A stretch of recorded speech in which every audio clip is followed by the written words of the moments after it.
Cancer और pregnancy, ये cancer शब्द सुनते ही एक सनसनाहट, एक झंझनाहट, हर इस शब्द से ही झंझनाहट होती है। डर जाता है हर कोई, लेकिन डरिए मत, जिंदगी लंबी है और बाकी है, उम्मीद पे दुनिया कायम है। मैं doctor Jyoti Bali, director baby soon fertility and IVF centre, central Delhi में करोल बाग और साउथ दिल्ली में ईस्ट ऑफ कैलाश में कार्यरत हूँ।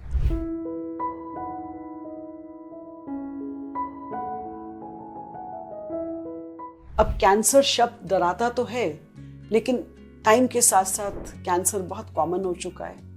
हर इंसान ने अपने नज़दीकी में, घर में, परिवार में ये शब्द सुना है। लेकिन अगर ये यंग एज पे आ जाए तो क्या करें? बिल्कुल नहीं घबराएंगे। मेरे पास अभी पिछले महीने से लेके इस महीने में मैं 3 पेशेंट्स देख चुकी हूँ जो कैंसर से ग्रस्त हैं और उनकी उम्र 26 साल से 36 साल के बीच में है। 2 मेल्स और 1 फीमेल। 2 मेल्स में कैंसर था लिम्फ नोड्स में और महिला को था ब्रेस्ट कैंसर। वो पहले मेरे पास आए कि कैंसर डायग्नोस हुआ है डॉक्टर साहब, अब हमारी उम्र कम है और ट्रीटमेंट आजकल अच्छा है। बहुत जिंदा दिल थे तीनों के तीनों और उम्मीद लेकर आए थे कि डॉक्टर साहब इस कैंसर ट्रीटमेंट को फाइट करने के बाद हम जब भी शादी करेंगे तो हमें अपनी संतान तो चाहिए होगी, तो हमें क्या करना चाहिए।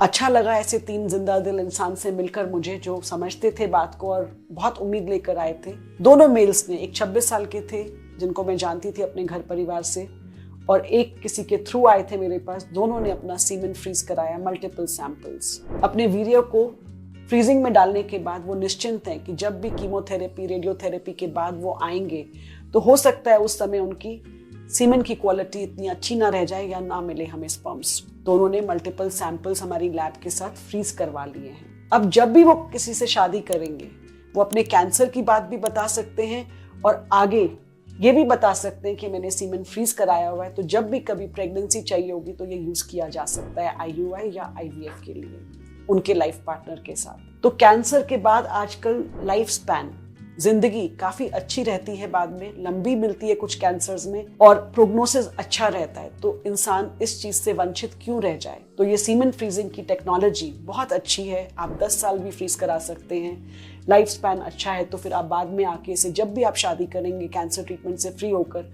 आप अपनी संतान पैदा करना चाहें तो आपका अपना सीमेन फ्रीज है वहाँ पे। अब उस महिला को ब्रेस्ट कैंसर था। उसने कहा डॉक्टर साहब मुझे ट्रीटमेंट बिगिन करने को बोला गया है, मेरे को अगले महीने 21 दिन या 22 दिन बाद मुझे ट्रीटमेंट बिगिन करना है और मैं चाहती हूँ कि इसका इलाज तो मुझे अच्छा ही बताया गया है और मेरा लाइफ स्पैन भी अच्छा बताया गया है। तो मैं ऑलरेडी, मेरी अभी शादी हुई है 1 साल पहले।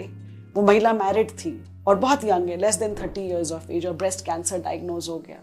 तो उन्होंने अपने अंडे, रादर अपने एम्ब्रियोज, उनके हस्बैंड ने कहा, वो भी विलिंग थे इस चीज के लिए।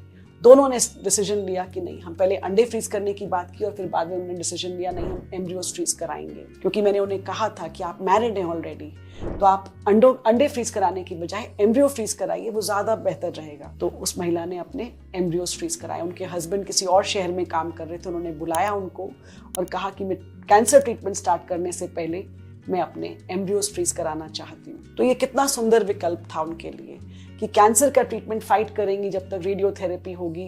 कीमोथेरेपी अगर किसी केस में दी जाती है किसी ट्रीटमेंट के दौरान, तो ये चांस बहुत अच्छा रह जाता है उनके बाद में प्रेग्नेंट होने का। तो कीमोथेरेपी या रेडियोथेरेपी स्टार्ट करने से पहले अगर किसी को ज़रूरत है तो मैं सबसे यही कहूँगी कि आजकल लाइफ स्पैन बहुत अच्छे हैं, आप अपना सीमेन या फिर एग्स या फिर एम्ब्रियोज फ्रीज करा सकते हैं। 5 साल, 8 साल, 10 साल, कोई टाइम लिमिट नहीं है इसके लिए, और जब चाहे वापस आकर अपने खुद की संतान पैदा कर सकते हैं। भगवान ना करे कि हमें इस शब्द को सुनना पड़े कैंसर को, लेकिन अगर कहीं आसपास में आप सुनते हैं तो ये जानकारी आप उनसे शेयर कर सकते हैं।